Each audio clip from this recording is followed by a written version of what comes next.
All right, so the 83 Mustang, I was working on the AC, and lo and behold, I pulled the compressor off for the AC, and if you look, all these wires are fried. They're all exposed. And that can explain why every once in a while the car feels like it stutters. So basically, I got to rewire this plug. Now, I could go direct wire to wire, but I don't see an advantage of that, because if I ever have to remove the distributor, it's going to be a pain. What really sucks is nobody makes a replacement part for this without buying the whole harness, which is a very expensive price tag. So what I'm going to do is, I couldn't find any plugs, so what I'm taking is a 4-flat, and this is for a trailer hitch, and it's a 4-wire. I just won't use all of them.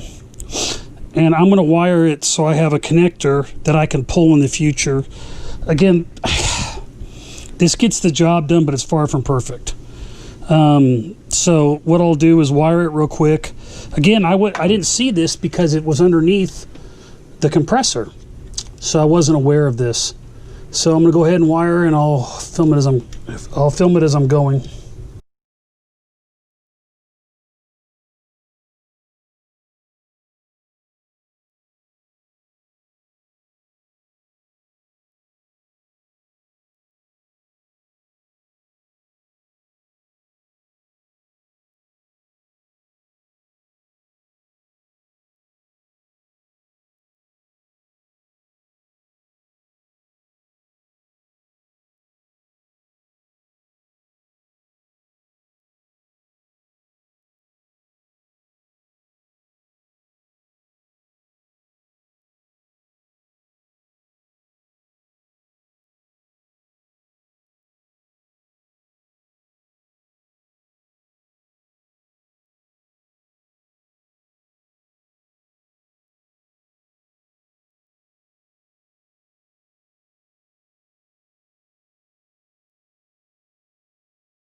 So if you like this video, go ahead and smash the like button below. If you want to see more videos like this in the future, go ahead and click the subscribe button and the bell if you want some notifications. See you next time on Chasing Mustangs. Thanks. All right. Great job. Yeah, I see it like literally every day.